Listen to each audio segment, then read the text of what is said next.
बिस्मिल्लाहिर्रहमानिर्रहीम।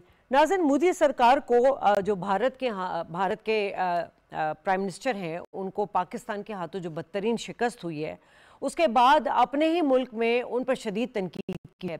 अपोजिशन जमातें, सियासतदान उनसे सवाल कर रहे हैं कि इस वक्त भारत के साथ कौन खड़ा है। जंग में हमें शिकस्त हुई है, लेकिन अल्लाह पर जो हमारी ज़िल्लत आमेज़ रुसवाई हो रही है, जो सफारती महाज पर हमें नाकामी हो रही है, उसका जवाब दे मोदी सरकार। नाज़रीन, यकीनन कोई पाकिस्तान का जो वीज़ा पॉलिसी उसको पाबंदी जो थी वो ख़त्म कर दी है। कोलंबिया पाकिस्तान के साथ खड़ा है। हमारी गल्फ कंट्रीज़ जो दोस्त ममालिक हैं, वो तो पहले पाकिस्तान के साथ थी। मगरबी ममालिक हमारे अफवाजी पाकिस्तान के सलाहियतों की जो है उसको अप्रिशिएट कर रहा है। चीन तो हमारे साथ पहले से ही खड़ा है, और बल्कि चीन ने तो अब भारत को ये भी कहा है कि अगर वो पानी को हथियार के तौर पर इस्तेमाल करेगा तो वो पाकिस्तान के साथ खड़ा है। लेकिन साथ साथ रूस, जो कि भारत के बड़े करीब समझा जाता है, वो भी अब पाकिस्तान के साथ जो है बहुत मुख्तलिफ मुआहदे कर रहा है। पाकिस्तान की जानिब दोस्ती कहा तो पहले ही बढ़ाया गया है। 2.6 बिलियन के जो मुआहदे हैं वो अब पाकिस्तान के साथ होने जा रहे हैं, और ये तमाम बातें की हैं भारतीय सियासतदानों ने मोदी सरकार से पूछा है इन तमाम चीज़ों का।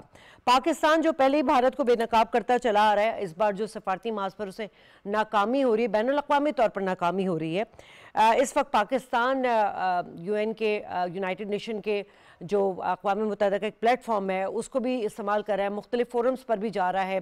पाकिस्तान का एक आला सतह का जो वफ्द है जिसकी क़यादत बिलावल भुट्टो साहब कर रहे हैं, और तजुर्बेकार उसमें मेंबरान मौजूद हैं, अमेरिका में मौजूद हैं। आज यूनाइटेड नेशन में उन्होंने एक पैगाम पहुंचाया। उन्होंने कहा है कि पाकिस्तान पुरअमन मुल्क है और वो खित्ते में हमेशा अमन चाहता है, लेकिन अगर भारत जारयत पर आएगा तो उसका मुंह तोड़ जवाब दिया जाएगा। साथ साथ ये भी कहा गया है कि पानी को हथियार के तौर पर ना इस्तेमाल किया जाए। हम पहले ही कह चुके हैं कि पानी को अगर रोका गया तो वो वॉर कंसीडर होगी।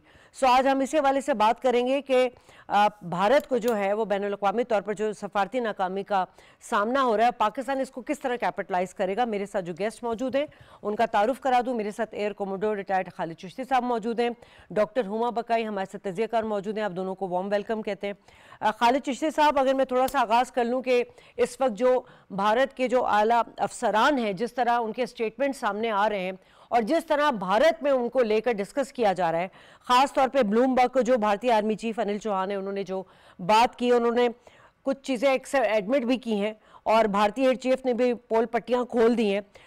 इन तमाम चीज़ों को लेकर जो है भारत में बड़ी डिस्कशन हो रही है। सर, आप क्या समझ रहे हैं? राफेल तैयारे में हमने देखा था मोदी सरकार की जो करप्शन थी वही अभी ढकी छुपी नहीं थी कि अब इस तरह के बयानात खुद उनके जो आला अफसरान हैं वो कर रहे हैं। तो इस वक्त भारत किस पोजीशन में है? बहुत शुक्रिया शाजी आपका मुझे इनविटेशन करने का। और ये देखिए, अनिल चौहान साहब ने जो कहा है बड़ा सिंपल बात है। मैं बड़ा समझ नहीं आ रही मैं इस पे हंसूं, अफसोस करूं या थोड़ा सा नाराज हूं इन बात पे। देखिए, ऐसे है कि आपने हिंदुस्तान और पाकिस्तान के लोग क्रिकेट ज्यादा समझ पाते हैं, तो मैं क्रिकेट की जुबान में समझाने की कोशिश करता हूँ। बड़ा सिंपल ये ऐसे है कि हिंदुस्तान ने क्रिकेट मैच वर्ल्ड कप में भेजी हो, फाइनल पे पहुंच गई हो, और टीम हार जाए और टीम से पूछा जाए कि कितनी विकेटें गिरी और कितने रन्स बनाए, और आपके क्रिकेट का कैप्टन इंडिया का ये कहे कि हमसे ये ना पूछे कि कितनी विकेटें गिरी या हमने रन्स कितने बनाए। ये देखें कि हमने सबक क्या सीखा अगले वर्ल्ड कप के लिए जो 4 साल बाद होना है। ये तो बिल्कुल ऐसे ही है। ये बिल्कुल के जंग प्रैक्टिस के लिए नहीं होती, जंग टैक्टिक्स इंप्रूव करने के लिए बिल्कुल नहीं होती। जितनी मैंने पढ़ी है या पढ़ाई है, हमें ये स्ट्रैटेजी पीस टाइम में करनी होती है। रियल टाइम सिनेरियोस पे काम करना होता है। पायलट्स को, इंजीनियर्स को, टेक्नीशियंस को, एयर डिफेंस कंट्रोलर्स को, वेपन कंट्रोलर्स को, ये पीस टाइम में आपको different scenario near to real war ना सिर्फ बताए जाते हैं, उनको प्रैक्टिस कराई जाती है, हैंड्स ऑन तरबियत दी जाती है, उनको डीब्रीफ की जाती है और उसी में इंप्रूव किया जाता है। मैं आपको छोटी सी मिसाल देता चलूं कि उस दिन 85 जहाज से बहुत सारे लोग मुझसे पूछते हैं कि वर्ल्ड वॉर के बाद ये बड़ी यूनिक और रेयर है, और मैं कहता हूँ ये वर्ल्ड वॉर से इसका कोई ताल्लुक नहीं है। वर्ल्ड वॉर में पॉकेट्स में जहाज उड़ते थे, 100 जरूर 150 एयरबोन होता था, लेकिन वो मुख्तलिफ विजुअली देख के एक दूसरे को लड़ते थे। रात के 12:10 पर जंग शुरू नहीं होती थी जिसमें अंदर आप सिर्फ मिसाइलों को फायर कर रहे हैं रडार पर देखकर। एक तो ये स्ट्रेंज बात है, और ये एक यूनिक जंग है जिसके अंदर ऑब्वियसली हिंदुस्तान ये कह रहा है, और वो भी no less than chief of defence staff. कोई छोटे रैंक का ऑफिसर कहता तो मैं कहता शायद वो उनको समझ नहीं है बात करने की। उनको तो समझ है कि कौमों के अंदर, और पाकिस्तान जैसे मुल्क के साथ आप एंगेज कर रहे हैं, न्यूक्लियर दोनों मुल्क हैं, स्टेक बहुत हाई है, ऑफेंस आपका है, ये जहन में रखिएगा कि ऑफेंस ये नहीं है कि वो विक्टिम है और उन्होंने क्या हमला कर दिया तो वो कहते हैं हमारे टैक्टिक्स इंप्रूव नहीं की, अभी हमें टाइम नहीं मिला। आप खुद, हिंदुस्तान ने तैयारी की हमारे पे हमला करने की, 15-17 दिन का नोटिस दिया कि जनाब हम बदला लेंगे, हम ये कर देंगे, हम पानी बंद कर देंगे और पता नहीं क्या कुछ करेंगे। तो जब आप ऑफेंस करते हैं तो आपके पास टाइम नहीं था कि अपने टैक्टिक्स को इंप्रूव करें। आपकी पूरी एयरफोर्स 3 दिन ग्राउंड रही और आप कह रहे हैं कि ये देखें कि तीसरे दिन के बाद कैसी उड़ी है। कमाल, मैं समझ ही नहीं पा रहा कि ये एयरफोर्स कैसी है जो 3 दिन वॉर टाइम के दौरान प्रैक्टिस करती है, टैक्टिक्स इंप्रूव करती है, कम बैक करती है और प्राइड लेती है कि देखो 7 जहाज मारे गए और तीसरे दिन हम कैसा कमाल का उड़े हैं, हमने गलतियां कितनी जल्दी ठीक कर ली हैं, सिर्फ 3 दिन लगे हैं। ये क्या है? ये मेरी समझ से वाकई ना मैंने कभी ऐसी स्ट्रेटजी पढ़ी ना कहीं पढ़ाई है। Strange, very strange. ठीक है, डॉक्टर हुमा वैसे आते हैं। डॉक्टर हुमा, दिफाई जंग से लेकर हमारी सिफारती जंग, पाकिस्तान ने जो एक मत-ए-अमली अपनाई, आप इसको किस तरह देख रहे हैं, बिलखुसूस इस वक्त जब दुनिया ने भारत के जो नैरेटिव है उसको मुस्तरद कर दिया है? Pakistan after a very long time is back in the game और अमूमी तौर पर जब इंडिया इस किस्म की बातें करता था तो पाकिस्तान डिफेंसिव पे जाता था। अब के भी इनिशियली हम डिफेंसिव पे गए और हमने कहा कि भी कर ले इन्वेस्टिगेशन, लेकिन जब इंडिया जो था वो टॉक्सिक एग्रेशन की तरफ बढ़ा तो फिर पाकिस्तान ने पुश बैक दिया और बहुत अच्छा पुश बैक दिया। उसमें कोई जंगी एग्रेशन नहीं था, उसमें ड्राइंग न्यू रेड लाइन थी। और फिर जब वो जंग को नैरेटिव पे ले गए और डिप्लोमेटिक फ्रंट पे ले गए तो वहां पे भी मेरा ख्याल है कि पाकिस्तान ने बहुत मौसर जवाब दिया और अब तक पाकिस्तान ये कहता है कि the ball is in the Indian court. हम अभी भी फंक्शनल रिलेशनशिप के लिए तैयार हैं, हम अभी भी बातचीत से तमाम पे हल करने को तैयार है, बशमूल कश्मीर, बशमूल पानी। But it takes two to tango. तो अगर इंडिया तवातुर के साथ हमारे इनिशिएटिव को स्टोन वॉल करेगा और इंटरनेशनल कम्युनिटी से एक बात कहेगा, हमसे एक और बात कहेगा और अपने लोगों से एक तीसरी बात कहेगा, तो आजकल तो जी इंफॉर्मेशन का जमाना है, फिर एक्सपोजर हो जाता है। यही हुआ है कि मोदी की हुकूमत बहुत बुरी तरह एक्सपोज हुई है और अब तो अपने लोगों के साथ एक्सपोज हुई है। और ये भी लोग कह रहे हैं कि बिहार का इलेक्शन था, अब बंगाल के इलेक्शन हैं और बंगाल के इलेक्शन में वो इस्तेमाल करने की कोशिश कर रहे हैं पहलगाम के वाक़े को वोट गार्नर करने के लिए, लेकिन अंदर से बहुत स्ट्रॉन्ग आवाजें उठ रही। ठीक है खालिद साहब, इस वक्त भारतीय एयर चीफ ने जो बात की है, उन्होंने कहा है कि एक भी दिफाई मंसूबा कभी वक्त पर पूरा नहीं हुआ। उन्होंने ये भी कहा कि हमारे बहुत सारे स्ट्रेटेजिकली और दिफाई जो कॉन्ट्रैक्ट्स होते थे लेकिन हमें पता होता था कि वक्त पर पूरा नहीं होगा। इस बात को करने का, इस स्टेटमेंट के पीछे क्या मतलब उनका कहने का मकसद था? दूसरा, एक तरफ कहा भी जा रहा है कि पार्लियामेंट में, इंडियन पार्लियामेंट में जो इन तमाम सवालात को उठाया जाएगा, आपको लग रहा है कि अब मोदी सरकार से पूछा जाएगा कि भाई इतना हैवी बजट, इतनी बड़ी फोर्स, ये सारी चीज़ें और आप हमेशा दिफाई साजो सामान, जंगी साजो सामान खरीदते रहें, इसके पीछे क्या करप्शन का एलिमेंट था या क्या वजह रही कि इतना बड़ा फेलियर रहा? एक तो सिक्योरिटी फेलियर रहा, दूसरा जंग में वो जो हारे हैं इतना भारी साजो सामान रखने के बावजूद। ये देखिए, बहुत अच्छा सवाल है। ये हिंदुस्तान के एयर चीफ की मैं बेबसी ही नजर आती है इसके अंदर आपको, और ये पहली दफा नहीं कहा उन्होंने। ये फरवरी 2025, अभी से तकरीबन 3 महीने पहले उन्होंने एक पब्लिक सेमिनार में, ये इंडोर मिलिट्री कॉरिडोर्स में नहीं कहा था, पब्लिक सेमिनार में फरवरी में ये कहा था उन्होंने कि मुझे और जहाज चाहिए ताकि मैं रेलेवेंट रह सकूं और दुश्मन पर अपना खौफ तारी रख सकूं। और उन्होंने कहा था कि हमने 9 साल पहले 2016 में 40 तेजास जहाजों को ऑर्डर किया था जो हिंदुस्तान खुद बना रहा है, 1985 से शुरू किए हुए हैं। और उन्होंने ये गिला किया था कि 9 सालों में हमें एक भी तेजास नहीं मिला। और वही तेजास है। मैं आपको व्यूअर्स को अगर रिपीट नहीं कर रहा तो याद कराता चलूं कि तेजास वो है जो श्रीलंका के बॉर्डर के पास उन्होंने डिप्लॉय किए रखा। पूरी जंग के दौरान 2 स्क्वाड्रन सिर्फ उनके पास तेजास के, और उनको जंग में नहीं लाया गया। ये 1985 में जहाज बनना शुरू हुआ था, 40 साल हो गए। उसके 10 साल बाद 1995 में पाक फिजाइया ने शुरू किया था JF-17 थंडर बनाना, और हमारी तरफ 200 जहाजों ने माशाल्लाह पार्टिसिपेट किया JF-17 थंडर ने। एक तो ये कंपैरिजन ध्यान में रखिएगा। और 3 महीने बाद वो परसों 30 तारीख को, 30 मई 2025 को, सिर्फ 2 दिन पहले उन्होंने ये कहा, जो आप कह रही थी बिल्कुल ठीक, उन्होंने एक पब्लिक सेमिनार में फिर कहा कि हमें साइन करते वक्त पता होता है कि ये टाइम पर डिलीवरी नहीं होती, हम फिर भी पता नहीं क्यों साइन कर देते हैं। अब आप इमेजिन करें। और इसको मैं एक और स्टेटमेंट से रिलेट करूंगा, जो पहलगाम के फौरन बाद इंडियन प्राइम मिनिस्टर ने एम्पावरमेंट कर दिया था सर्विसेज चीफ्स को कि आप अपनी जंग के लिए खुद मुख्तार हैं। बड़ी जल्दी खुद मुख्तारी याद आई है, एम्पावरमेंट याद आई कि आप इंडिपेंडेंट है फैसला करने में। इंडिपेंडेंट तो वो है ही नहीं, वो तो हॉस्टेज है ऑलमोस्ट। वो रिपीटेडली कह रहे हैं और एक्सेप्ट भी कर रहे हैं, ये मैं उनकी बड़ाई मानता हूं कि वो पब्लिक में इतराफ कर रहे हैं कि हम बेबस हैं, हमारा नहीं चलता, हमें साइन करते वक्त भी पता होता है कि डिलीवरी नहीं होनी। मैं इधर पाक फिजाइया की तरफ देखता हूं तो पिछले 4 सालों में 19 इंडक्शन हुई है miss Shazia, 19 including J-10C, JF-17 thunder block 3, HQ-9B missile और बहुत सारी और 19 के 19 में मैं जितनी टाइमलाइन फॉलो कर सका हूं पाक फिजाइया में, मैं अपनी डॉक्यूमेंट्रीज बनाता हूं, उसके लिए मैंने सबका पता किया, तो most of the project time से पहले खत्म किए गए।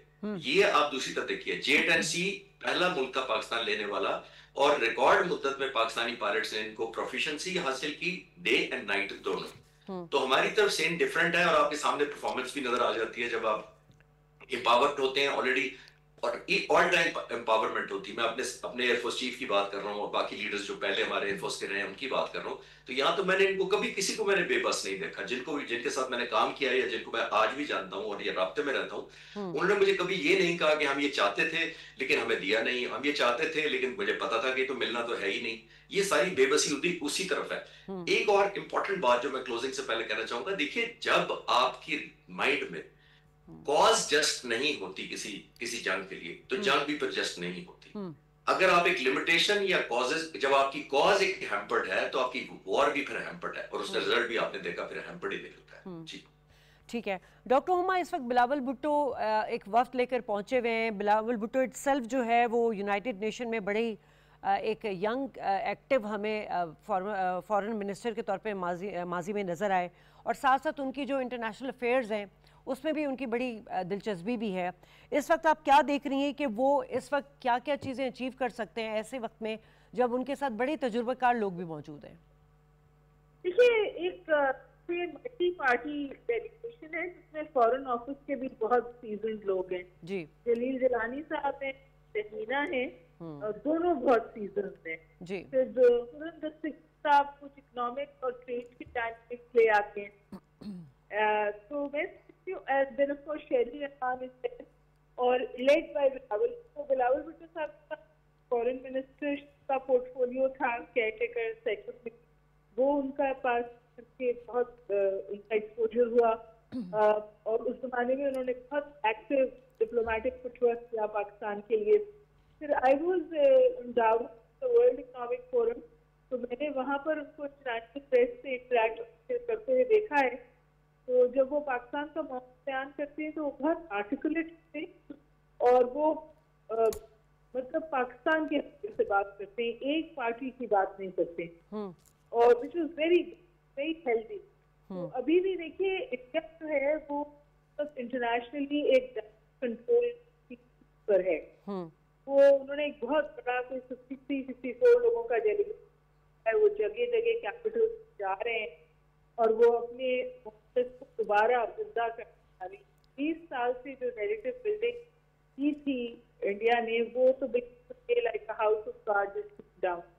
तो अब उन्होंने दोबारा उसको खड़ा करने की कोशिश की, और इसमें मोदी भी भूल गए कि शशि थरूर कांग्रेस के, क्योंकि शशि थरूर जरा अंग्रेजी बहुत अच्छी है, वो बातों को बड़ी स्पिन दे पाते हैं, तो उन्होंने उनको इंगेज किया। वो यही करते वो हकीकत को स्पिन दे रहे हैं। जब सीधा सवाल पूछा एक बहुत मुश्किल अंग्रेजी में ये बताने की कोशिश करते हैं कि इंडिया कहाँ कहाँ ठीक हुआ है, लेकिन उनका असल मकसद ये है कि वो जो Pakistan is a terrorist state. अच्छा उमा, इसी सवाल के साथ एक और आप ऐड कर लीजिए प्लीज़ कि इस वक्त शशि थरूर भी मौजूद थे, और भारतीय सेक्रेटरी खारजा की क़यादत में दूसरा भारतीय वफ़द वहाँ मौजूद था और मुलाकात कर चुका है।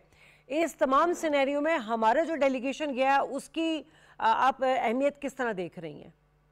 देखिए, ये तो बहुत जरूरी है कि आज के इंफॉर्मेशन एज में आप साइलेंस इज नॉट गोल्ड। तो ये तो हो नहीं सकता चाहे हम मौका बयान करें, स्पिन दें बातों को और चेंज करना चाहें परसेप्शन को, और पाकिस्तान की तरफ से कोई बात ही नहीं, कोई जवाब ही न दी जाए। तो इस वजह से इंतहाई जरूरी था वो जो फॉक करेंगे इस वक्त को, या वो अपना मौका सामने लाएंगे या देंगे, तो उसको कोई डीमिस्टिफाई करे, डी फॉक करे, तो हमारा मौका है वो बिल्कुल वाज़े तौर पर रखे। हमारे पास हेड स्टार्ट है, हम ऑलरेडी जो हमारी बात मानी जा रही है उसको आगे ले जा रहे हैं। इंडिया डैमेज कंट्रोल है और उसे स्पिन देना है झूठ को सच बनाने के लिए, और इंटरनेशनल कम्युनिटी इस वक्त बहुत रिसेप्टिव है बात को, खामोशी इख्तियार करती है, या कुछ बातें उन्होंने जैसे कोलंबिया ने कुछ बातें कहकर उस पर बैक ट्रैक किया। तो बहुत जरूरी था कि हम पाकिस्तान से फुटे। तो हमारे पहला जो ट्रिप था वो थैंक यू ट्रिप था, जो लोग हमारे साथ खड़े थे इस कॉन्फ्रेंस के दौरान की। जो ये ट्रिप है ये डीमिस्टिफाइंग इंडिया जो बात कर रहा है उसको और हमारे मौक़िफ़ को के साथ आगे ले जाना, और ये बात भी बावजूद Pakistan is not a war mongering state, India is a war mongering state, exactly state. Pakistan defensive offensive करता है, और ये बहुत वाजे है आज से बहुत अरसे से हम अपना दिफा करते हैं, लेकिन अगर आप हमारी रेड लाइन क्रॉस करते हैं तो फिर हम जवाब देते हैं। तो this is a concept of defence offensive जो पाकिस्तान अपनाता है। और अब हम ये कह रहे हैं कि कुछ चीजें ऐसी हैं जिस पर हम कॉम्प्रोमाइज नहीं कर सकते, और उसमें सबसे अहम बात जो है वो वेपनाइजेशन ऑफ वाटर है। आबी दहशतगर्दी जो इंडिया करने जा रहा है, उस हवाले से हमें अपना पॉइंट ऑफ व्यू बहुत वाज़े तौर पे मिला है, और ये भी बताना है अगर इंडिया इसमें नहीं रुकता तो फिर की जो रिपरकशन थी वो शायद खतरनाक हो सकती है, सिर्फ खित्ते के लिए नहीं पूरी दुनिया। ठीक है, बहुत शुक्रिया। खालिद साहब, बड़ा इंटरेस्टिंग आज मैं सुन रही थी, फ्रेंच पॉलिटिकल साइंटिस्ट हैं क्रिस्टोफर, उन्होंने कहा कि Pakistan defeated India on every front, यानी हर महाज पर जो है भारत को शिकस्त दे दी। हमने दिफाई तौर पे भी कर लिया, अब हम सिफारती तौर पर भी कर रहे हैं। दूसरी तरफ हम देख रहे हैं कि फ्रेंच राफेल की जो तैयारी की ऑडिट टीम जाना चाह रही है, इंडिया उसमें भी हेलो इज्जत से काम ले रहा है, करवाना नहीं चाहता ऑडिट। सर, इस वक्त आप क्या देख रहे हैं कि फील्ड मार्शल साहब भी जो हैं वो प्राइम मिनिस्टर के साथ 4 मुल्क के अहम तरीन दौरे पर मौजूद थे, उससे पहले भी उन्होंने बेहतरीन मिलिट्री डिप्लोमेसी की। सर, इन तमाम चीज़ों को लेकर अभी पाकिस्तान की क्या स्ट्रैटेजी होनी चाहिए दिफाई साजो सामान को लेकर स्ट्रेटेजिकली पॉइंट ऑफ व्यू से? खालिद साहब। इससे पहले मैं आपकी इजाजत से एक शशि थरूर पर एक कमेंट करना चाहूंगा, अगर आप इजाजत दें। जी जी बिल्कुल करें सर। शशि थरूर का मैं बड़ा फैन हूँ, मैं उनकी किताबें पढ़ता हूँ, मैं उनकी जो रिसेंट उन्होंने ब्रिटिश एम्पायर के यहाँ रूल किया उसकी किताब मैंने पढ़ी हुई है, बड़ा इंफॉर्मेटिव है। As a writer, as an author और एज अ स्पीकर मैं बड़ी इज्जत करता हूँ, लेकिन और मैं उनको बड़ा फॉलो करता हूँ, उनके सुनता हूँ स्पीचेस। लेकिन पहली दफा मैं उनको, जो मैंने थोड़ी देर पहले आपको बात कही ना कि he is without a cause, मैं नहीं रिप्लेस कर पा रहा जो शशि थरूर अब टूर कर रहे हैं। ये वही शशि थरूर है जो मैं इतने सालों से इनको फॉलो करता हूँ या पढ़ता हूँ या इनकी बुक्स पढ़ता हूँ। तो मुझे वाकई फर्स्ट टाइम एवर डिस्कनेक्ट लगा, because he is always been a man of logic. तो अब कोई लॉजिक से हट के मुझे लग रहा है कि he is wearing two hats. बस ये कमेंट मेरी तरफ से था। अभी आपने कहा जी फ्रेंच कह रहे हैं सर, कि यहाँ मैं इंटरप्ट करूँ आपको? कर दिया। सर, मैं यहाँ इंटरप्ट करके एक बात बोलना चाहती हूँ। तो आप यहाँ पर भी मोदी का जो है ना शुक्रिया अदा करें कि आपकी जजमेंट सही करा दी उन्होंने। मैं भी बिल्कुल मैं भी उनको एक्नॉलेज कर रहा हूँ, और मैं हमदर्दी कर रहा हूँ उनके साथ कि ऐसा बंदा जो हमेशा लॉजिकल बात करता है। उनकी बुक बड़ी जबरदस्त है, ब्रिटिश एम्पायर का इतना रूल उन्होंने इतना चैनलाइज किया हिंदुस्तान के ऊपर जितने साल किया, जिसमें उन्होंने कहा जी 24% हिंदुस्तान की इकोनॉमी थी, 3% ब्रिटिश छोड़ के गए, बड़ी लॉजिकल बातें थी। मुझे समझ नहीं आ रही। और वो ट्रेड ग्लोबल था कोई 22-27% उसको 2% पर छोड़ के गए ब्रिटिश। जब वो डाटा में पढ़ता था तो मैं कहता था सच अ वेल रिसर्च्ड आदमी है, बोलते जबरदस्त है, वेरी कन्विंसिंग, मुख्तलिफ यूनिवर्सिटियों में गेस्ट स्पीकर लेक्चर देते हैं, तो मैं तो प्रॉपर सुना करता था उनको। आज मैं देख रहा हूँ कि ये वही शख्स है जो आउट ऑफ लॉजिक है, आउट ऑफ सपोर्ट है, आउट ऑफ एन आर्गुमेंट है and out of a reason है। मैं रिप्लेस नहीं कर पा रहा, इसलिए आई थॉट कि मुझे क्योंकि ज़हन में आई बात तो I thought I must add it. Coming back to Rafale वाला जो इशू है, देखिए जितनी देर मैंने एयरफोर्स में सर्विस की और आज भी दुनिया की जितनी एयरफोर्सेस इंडक्ट करती हैं जहाज, तो मोस्टली तो टेक्नोलॉजी की वजह से अगर बहुत ज्यादा गैप हो तो उस कंपनी के जो रिप्रेजेंटेटिव्स होते हैं टेक्निकल, या सिंपल लफ्जों में समझ लीजिए उनके इंजीनियर्स होते हैं या सपोर्ट स्टाफ होता है, वो उस मुल्क में बाज़ दफा काफी अरसा रहता है ताकि उस मुल्क को जहाज की मेंटेनेंस करने में उसकी फ्लाइंग करने में कोई मुश्किल पेश ना आए। अगर वो चले भी जाते हैं तो ये उनका एथिकल राइट होता है कि टू कम बैक अगर कोई एक्सीडेंट हो। आपको मैं सिविल एयरलाइनर्स की मिसाल देता हूं, अगर बोइंग या एयरबस का कोई एक्सीडेंट होता है तो वो कंपनी फौरन पहुंचती है एक्सीडेंट की साइट पर या उस मुल्क में पहुंच के इन्वेस्टिगेट करना चाहती है। वो अपने आप को आइसोलेट करना चाहते हैं कि अगर ये पायलट एरर था, वेदर फैक्टर था या हमारे जहाज का कोई कसूर था, तो अगर ना हो तो ऑब्वियसली प्राउडली दुनिया को बताते हैं कि हमारा बोइंग या एयरबस जहाज का कोई प्रॉब्लम नहीं था, ताकि दुनिया की हमारी मार्केट इफेक्ट ना हो। अब मार्केट इफेक्ट हो रही है राफेल की, 36 जहाज इन्होंने खरीदे हैं, तकरीबन 25-26 ये अपनी इंडियन नेवी के लिए ऑर्डर कर चुके हैं। अब राफेल की कंपनी बड़े जिसको कहते हैं ना मखमसे में है, कंफ्यूज है कि हम क्या करें। एक तरफ इंडिया ने एक और ऑर्डर हमें दिया हुआ है, अगर हम इनको बैरस करते हैं तो ऑर्डर कैंसिल ना हो जाए। फिर पिछला मिराज 2000 पीसी कंपनी का था, पुराने इंडोनेशिया ने भी कैंसिल कर दिए राफेल तैयारी परचेस करना। इंडोनेशिया ने भी कैंसिल कर दिया। और एक और मैं आपको दिलचस्प बात बताता चलूं आपके व्यूअर्स को। मैं रिसर्च कर रहा था कि राफेल के आज तक एक्सीडेंट कितने हुए।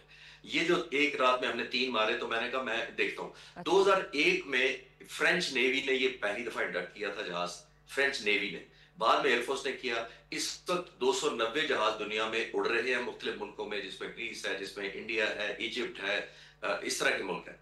तो अब 290 में से 220 तो फ्रांस खुद उड़ा रहा है। आज तक पिछले 24 सालों में उनके सिर्फ 9 जहाज क्रैश किए और 9 में से 2 हवा में मिड एयर में एरोबैटिक्स करते टकरा गए थे और दोनों पायलट बच गए थे, लेकिन 6 पायलट्स वैसे ओवरऑल मर चुके हैं एक्सीडेंट के तौर। अब अगर एवरेज मैं निकालूं तो 24 सालों में एवरेज 3 साल बाद एक जहाज का क्रैश एवरेज निकलती है। 3 सालों में एक जहाज। हिंदुस्तान ने 1 घंटे में 3 शूट डाउन करवा लिए। तो look at the combination, look at the contrast, 3 साल में 1 और 1 घंटे में 3। तो जाहिर है हिंदुस्तान के पीछे राफेल कंपनी अपना कंसर्न सही शो कर रही है कि इतना बड़ा नंबर है। देखिए ट्रेडिशनली एक आध जहाज को आप एक्सीडेंट कह के कवर कर सकते हैं कि जी इंजन फॉल्ट हो गया था उस जहाज में, फलां चीज हो गई थी जी, आग लग गई थी, हमने जी पायलट रिजेक्ट कर दिया। लेकिन आप एक रात में 59 मिनट्स के अंदर 3 जहाज चले जाए तो फिर कैसे आप जस्टिफाई करेंगे? जैसे मैं समझ रहा था कि इंडिया पहले ग्रेसफुल नहीं एक्ट कर रहा विद ड्यू अपॉलजी, जंग से पहले वॉर मॉन्गरिंग सब कुछ, मैं समझ रहा था जंग के दौरान ग्रेसफुल एक्ट करेंगे, फिर उन्होंने शहरों पर हमले कर दिए, ड्रोन कर दिए। जब जंग बंद हो गई तो मैं समझ रहा था शायद अब डिग्निफाइड होके आ जाएंगे। ये जो चीफ ऑफ डिफेंस स्टाफ जो अनिल साहब हैं, इनको ग्रेसफुली कहना चाहिए कि the match is over, we lost it, we will improve now. अपनी कौम को ज्यादा, मुझे लगता है कि 1.4 बिलियन कोई सारे तो नहीं, सारे समझ से खुदा ना खास्ता आ रही है, मैं ये तो नहीं कह रहा, वो समझ जाएंगे शायद इनकी बात, तो शायद दरगुजर भी कर दे। लेकिन जिस तरह की ये रीजन दे रहे हैं बेसलेस, विदाउट एनी आर्गुमेंट, पीछे लॉजिक नहीं है, उसको कवर अप है, उनके चेहरे से नजर आ रहा है कि बेचारे परेशान है, क्या कुछ रहे हैं, दिल में कुछ और है। तो ये कब तक चलाएंगे? राफेल कंपनी को मिल गया या कोई इंटरनेशनल आप जैसे जर्नलिस्ट चले गए तो खुद ही निकाल के ले आएंगे और उसमें ज्यादा एम्बैरेसमेंट होगी हिंदुस्तान को, बहुत छुपा के रखने के बाद जब एक्सपोजर। बिल्कुल ठीक कहा सर आपने। और मुझे तो कुछ अंदेशा यही हो रहा है कि कुछ दिनों में हमें भारत की आवाम के हाथों मोदी सरकार का तख्ता उलटता हुआ नजर आएगा। भारतीय आर्मी चीफ और भारतीय एयर चीफ, उनसे भी इस्तीफा ले लिया जाएगा। यहाँ ब्रेक लेंगे नाज़रीन, ब्रेक के बाद वापस आएंगे तो दूसरे सेगमेंट पर बात होगी।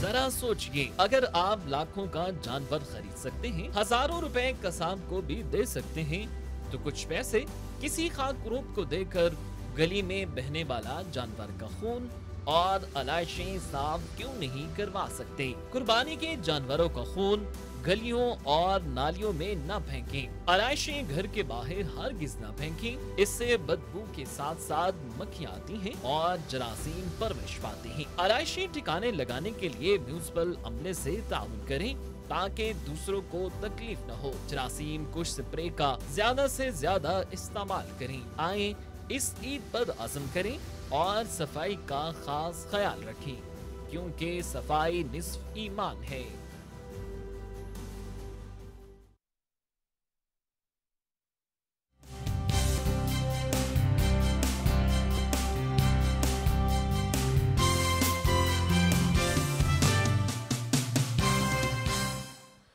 वेलकम बैक नाज़रीन। और पाकिस्तान इस वक्त भारत के साथ हर महाज पर नबर्द आजमा है। दिफाई तौर पर तो हमने उसको शिकस्त दे दी है, यकीनन हम सिफारती तौर पर जो है अभी इस लड़ाई को हम लड़ रहे हैं, और मुआशी तौर पर भी जो चैलेंजेस थे अल्हम्दुलिल्लाह हुकूमत जो है इसको भी बहुत बेहतर तरीके से एड्रेस कर रही है। मगर अब अफसोस के साथ जो अब दूसरा मेरा सेगमेंट है वो ये है कि पाकिस्तान के अपने अंदर के जो मामला कुछ वक्त के लिए जो सियासी बोछाल था वो ख़त्म हो चुका था, लेकिन एक बार फिर वो सर उठा रहा है। इस वक्त पाकिस्तान तहरीक इंसाफ जो है वो एक अलग मूड में जाती हुई नज़र आ रही है। एहतजाज की कॉल दे दी है, और पहले जो फाइनल कॉल थी उससे उन्होंने क्या मकासद हासिल किए थे जो अब ये एहतजाज की कॉल दे दी है, मुल्क गिर एहतजाज की कॉल है। ऐसे वक्त में जब वतन अजीज़ मैंने कहा कि मुख्तलिफ चैलेंजेस में घिरा हुआ है, आज वफाकी वज़ीर उमूर कश्मीर इंजीनियर अमीर मकाम साहब ने ये बात भी की कि भारतीय जंगी जुनून के बाद जो है पाकिस्तान तहरीक इंसाफ का फसादी जुनून शुरू हो गया है। तो इसी पर बात करेंगे, और भी उन्होंने बहुत सारे कमेंट्स दिए हैं। इसमें जो मेरे साथ मेहमान मौजूद हैं उनका मैं तारुफ करा दूं। नईम हैदर पंजुता साहब पाकिस्तान तहरीक इंसाफ से ताल्लुक़ है, परवेज़ संदेला साहब नून लीग से हैं हमारे साथ। दोनों मेहमानों को बहुत बहुत शुक्रिया अदा करना चाहूँगी कि मेरे प्रोग्राम के लिए वक्त निकाला। परवेज़ संदेला साहब हैं, उनसे सवाल ले लेती हूँ।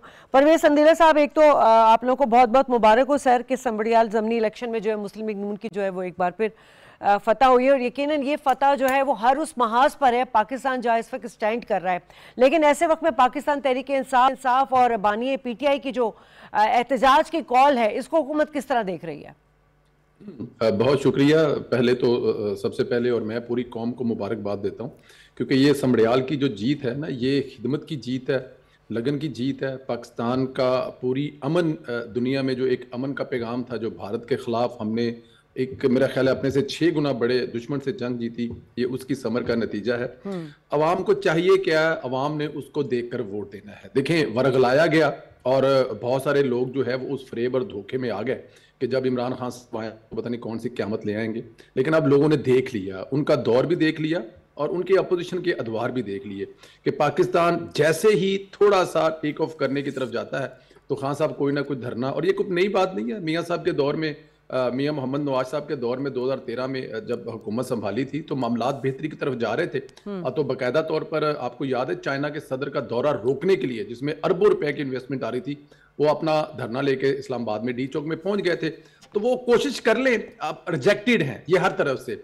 शाहजिया खान साहब, आप देखें कि इनके इलेक्टेड मेंबर जो हैं मुख्तलिफ पाकिस्तान की असम्बलियों में, उनकी तादाद तकरीबन 300-350 बनती है, बल्कि 300 नहीं 350 बनती है अगर सेंटर साथ में मिला लें। लेकिन ये 350-400 बंदा निकालने में कामयाब नहीं हो जाते। अगर उनके वोटर है जो ये क्लेम करते हैं, इवन हारे हुए हैं वो भी अपने निकाल लें, जो जीते हैं वो भी वोटर जिन्होंने दिए हैं, ये सारे लोगों को दरमियान लेके आए किसी जगह पे प्रोटेस्ट करने के लिए। ऐसा नहीं होगा, ना हुआ है और ना आगे जाके होने वाला है। ये कोशिश कर रहे हैं, ये कर लें। देखें, अभी इनके एक खैर ख्वाह थे डॉक्टर तनवीर साहब जो अमेरिका से आए हुए थे, वो इंग्लैंड में खड़े होकर क्या कह रहे थे कि इमरान खान साहब को ये बात क्यों समझ नहीं आ रही, और हम समझा के थक गए हैं कि हम उनके मामलात बेहतर करवाने की कोशिश करते हैं। लेकिन वो 26 नवंबर जैसा जो एक वो कह रहे थे कि हमारे मामलात काफी हद तक बेहतर हो गए थे। अब मामलात क्या बेहतर हो गए थे ये तो हमें नहीं पता, लेकिन उन्होंने कहा जी कि अली अमीन गंडापुर और बुशरा बीबी ने मिलकर हालात इस नहज पे लेके आए कि उसके बाद अभी तक दोबारा इमरान खान साहब जो है वो तड़प रहे हैं, तरस रहे हैं कि उनके किसी से बात हो। तो ये कर सकते हैं, लेकिन मेरे ख्याल में अवाम ने अब फैसला कर लिया है। इस मुल्क की अवाम ने पाकिस्तान तहरीक इंसाफ का तर्ज सियासत जो है वो रिजेक्ट कर दिया है। हाँ, कल ये अपना तर्ज सियासत बदल लें और एक सियासी जमात के तौर पर मैदान में आ जाएं तो मैं उसके बारे में कुछ नहीं कह सकता, इनका राइट है, इनका हक है।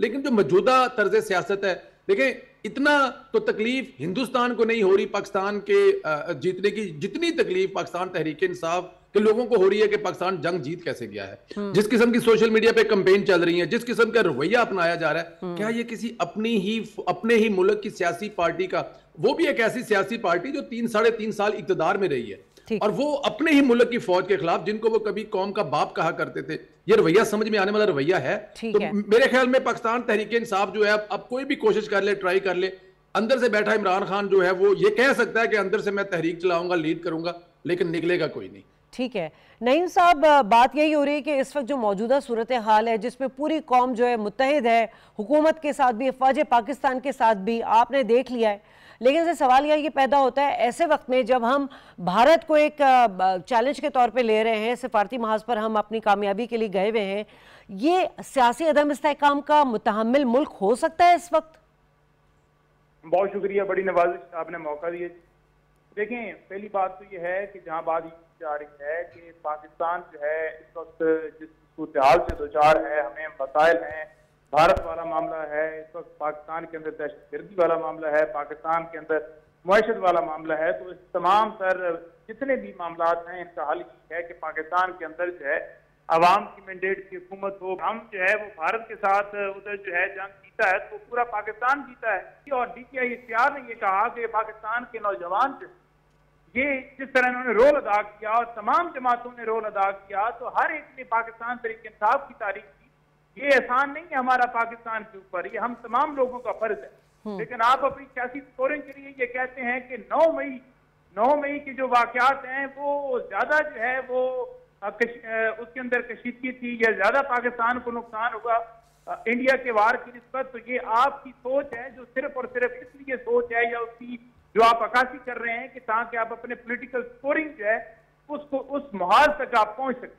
ये कह रहे हैं पाकिस्तान की अवाम दहशतगर्द है, ये डिजिटल दहशतगर्द है। ये कब कहा? पाकिस्तान की अवाम नहीं, मैंने पाकिस्तान तहरीक इंसाफ की वो अवाम को कहा है, उन लोगों को कहा है जो डिजिटल दहशतगर्दी कर रहे हैं। ऑफ कोर्स जो नहीं कर रहे, मैं उनको कैसे कह सकता हूं। आज अगर अपने ट्विटर हैंडल पर जाके देखें, अभी पाकिस्तान तहरीक इंसाफ के जो ट्विटर हैंडल है वहां से F-16 के साथ बेल्ट बॉक्स बनाकर तस्वीरें वायरल की जा रही हैं। इसका क्या मतलब है? वो है डिजिटल दहशतगर्द। मैं उनके बारे में बात कर रहा हूं। और दूसरी बात यह है कि पाकिस्तान मुस्लिम लीग नून जंग जीती है क्योंकि मुस्लिम लीग नून की हुकूमत है। पाकिस्तान की तहरीक इंसाफ की हुकूमत में 2019 में जंग करने से पहले 24 घंटे में आपके वज़ीर आज़म ने उनका बंदा छोड़ दिया था, सिर्फ 24 घंटे के अंदर। तो ये जंग पाकिस्तान मुस्लिम लीग नून की हुकूमत के दौरे हुकूमत में जीती गई है, तो मुस्लिम लीग नून हुकूमत इसको क्लेम भी कर सकती है। पचौदा साहब, नईम साहब देखिए सर, आपकी अपनी राय है, लेकिन सर कोई हम इस नुक्ते के ऊपर आपको राय नहीं देने वाले, हम बिल्कुल अपना मौका क्लियर रखते हैं। नहीं, आप मौकफ तो क्लियर रखते हैं सर, लेकिन अगर देखा जाए तो जब से ये 22 अप्रैल से हुआ है पहलगाम वाक़या, सर आप लोग के अपने जो कायदीन हैं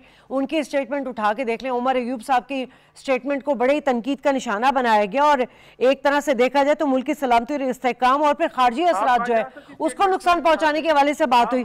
सर एक मिनट सर, मेरा सवाल मैंने आपको सुना है सर, मेरा सवाल पूरा होने दे सर।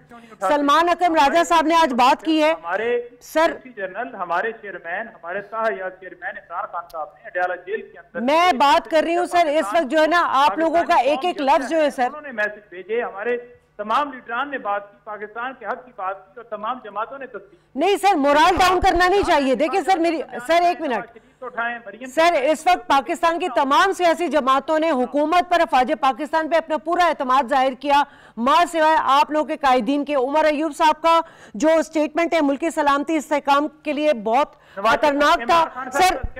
लेकिन इमरान खान साहब का जिक्र कीजिए कि उन्होंने क्या रोल अदा किया, उन्होंने जितने मैसेज किए पाकिस्तान की खातिर उन्होंने जो बोला वो उसको हाईलाइट कीजिए। बोलिए, बताइए ना पंजोता साहब, इमरान खान साहब कोई मैसेज पढ़ के सुनाइए कोई इस मामले पे। इमरान खान साहब की वीडियो के ऊपर क्यों पाबंदी है? नहीं साहब, चले आप, चले ठीक है, आपकी बात मान लीजिए, अभी ट्वीट किया उन्होंने, उस पर क्या कमेंट करेंगे आप? ये कोई वक्त है इस तरह की ट्वीट करने का? जी, इमरान खान जो मुस्लिम उम्मा का लीडर है, जो इस पाकिस्तानी कौम, पंजोता साहब खुदा का खौफ करें। मुस्लिम उम्मा क्या होगी? आपको मियां वाली लगती है? मुस्लिम उम्मा मुसलमान का लीडर है, खुदा का खौफ करें। वो वतन पाकिस्तान, वो मुसलमानों का रहनुमा, उसके बारे में आपकी क्या ख्यालात? साहब मुझे टाइम दीजिएगा प्लीज। जेल में डाल दिया और उधर आप उसको डिफेंड कर रहे हैं कि वो करप्शन की वजह से हो गए। करप्शन आप लोगों ने की और उस चीज का जो है वो आप बदला ले रहे हैं कि इमरान खान। अरे सर, इमरान खान अगर जेल में है तो जो केसेस है वो अदालतों ने रिजॉल्व करने हैं ना सर। किया और जिसकी आपको जो है सजा भी नहीं मिली और आप डील करके जो है वो क्लीन चिट लेकर बैठ गए, उस चीज का गुस्सा निकालते हुए आपने इमरान खान साहब को जेल में डाला।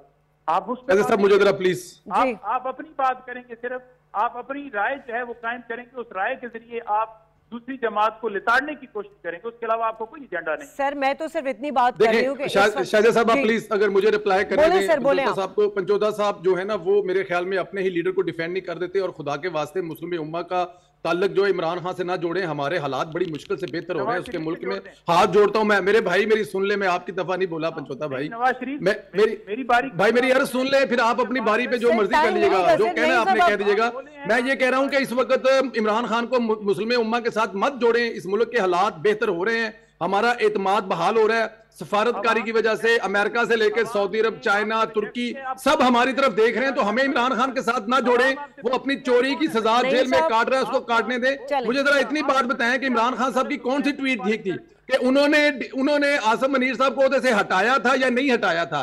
एक दफा कहा कि उन्होंने नहीं, बाजवा साहब ने हटाया था। अभी कह रहे हैं कि मैंने हटाया था। तो उन्होंने खतून अव्वल को राब्ता करके कहा था कि मुझे बहाल करा दे। खुदा का खौफ करें यार, कुछ तो कोई अपनी ही जगह पे देख लें।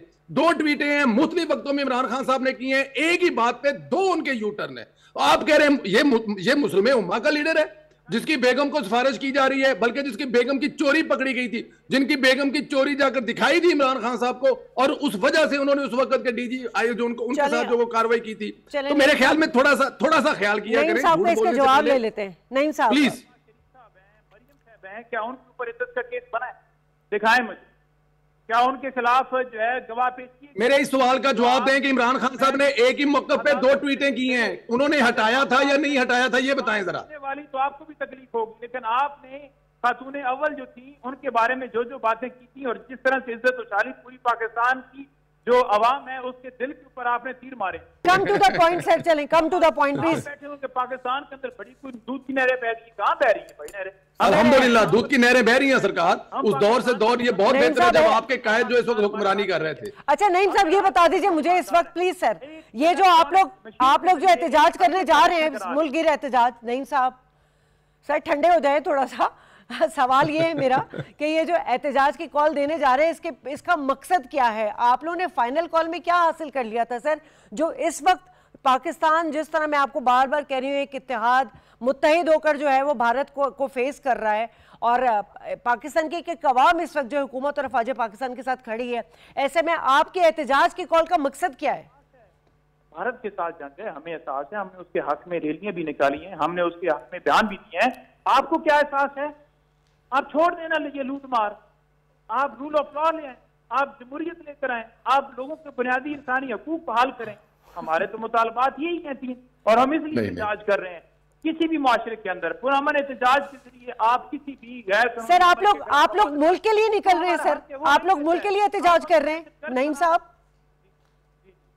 आप लोग अवाम के मसाइल के लिए एहतजाज कर रहे हैं, मुल्क के लिए एहतजाज कर रहे हैं, मुल्क के लिए एहतजाज कर रहे हैं ना। ये जो मुल्क तो सर अगर आपको हुकूमत मुज़ाकरात की दावत दे रही तो आप लोग मुज़ाकरात की टेबल पर क्यों नहीं आ रहे? बॉक्स उठा कर ले जा रहे हैं, फार्म 45 अपनी मर्जी के मुताबिक एजेंट्स फायर निकाल रहे हैं। ये जो सारा अंदाजा करें 38,000 वोट से हारने के बाद इन लोगों के मुंह से अच्छा चले 38,000 वोटों से। नईम साहब अगर आपको इस पे एतराज है सर, मेरी बात तो सुनने, वक्त कम है सर। नईम साहब हम पाकिस्तान की खातिर नहीं। नईम साहब एक मिनट, अगर आप ये कहते हैं कि समड़ियाल में जो इलेक्शन हुआ है उसमें कोई हेर फेर की गई है, तो सर किस तरह हेर फेर की गई है? ये तो अवाम ने फैसला कर दिया है ना कि मरकजी पंजाब में इस वक्त नून लीग जो है वो डिलीवर कर रही है, पूरे पाकिस्तान में नून लीग डिलीवर कर रही है। ऑफिस के अंदर हमारे उम्मीदवारों को भी नहीं जाने दिया गया, बॉस किसने उठाया? अरे सर खुदा को माने सर, 30,000 का 38,000 का सर उनको बाहर निकाला है। जब आप अच्छा कितने लोगों को निकाल लिया होगा नईम साहब? शाजिया साहब ये देखिए, मुझे 500,000 लोगों को निकाल लिया होगा, आपका टाइम भी बहुत कम है। 38,000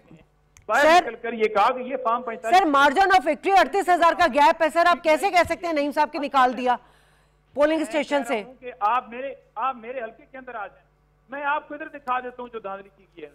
आप आपका टाइम थोड़ा मुझे 1 मिनट दे देंगे प्लीज? मैं अब जाहिर है मेरा भी कमेंट ले लें इस पे। मैं चले सर जल्दी कमेंट कर दे प्रोग्राम का। मुझे देखें पता ही क्या है, असल तकलीफ की है कि इमरान खान साहब के 300-325 बंदे इलेक्टेड हैं, लेकिन उसके बावजूद इमरान खान साहब शेख रशीद की वो मशहूर बात जो है कि टांगा पार्टी बन चुके हैं। इमरान खान अपनी पार्टी से माइनस हो चुके हैं, पाकिस्तान तहरीक इंसाफ से माइनस हो चुकी हैं, लोगों के दिलों और दिमागों से माइनस हो चुके हैं, और वजह है फ्रस्ट्रेशन। अंदर बैठे हैं, बाहर उनकी ना बात सुन रहा है। ये पंजोदा साहब जो है माशाल्लाह इनकी उन तक आने जाने का एक सिलसिला बना हुआ है, तो इसलिए ये आगे टीवियों पे डिफेंड करते हैं, अंदर से ये भी उनसे पक चुके हुए हैं। उसकी रीजन ये है कि देखें उनका जो इंतशार वाला एजेंडा है, पाकिस्तान की आवाम उसको कैसे एक्सेप्ट करेगी? क्या चाहते हैं? मैं कराची बंद कर दूंगा, मैं लाहौर बंद कर दूंगा। उधर से मोदी जो है वो ड्रोन मारकर अपने शहर बंद कर रहा है, और इधर से इमरान खान साहब बंद कर रहे हैं। प्रोग्राम का वक्त खत्म हो रहा है, मैं दोनों मेहमानों को मैं दोनों मेहमानों को शुक्रिया अदा करना चाहूंगी। यकीनन एक आईनी हक है किसी भी सियासी जमात का एहतजाज करना, लेकिन सवाल यहाँ ये पैदा होता है कि इस एहतजाज का मकसद क्या? अगर पाकिस्तान है मकसद, तो आए अफवाज पाकिस्तान के साथ खड़े हों, आए हुकूमत जो मुज़ाकरात की दावत दे रही है उसको कबूल करें और साथ खड़े हों, फिर हम समझेंगे कि वाकई पाकिस्तान तहरीक इंसाफ जो है पाकिस्तान के लिए निकल रही। प्रोग्राम से इजाज़त, अल्लाह निगहबान।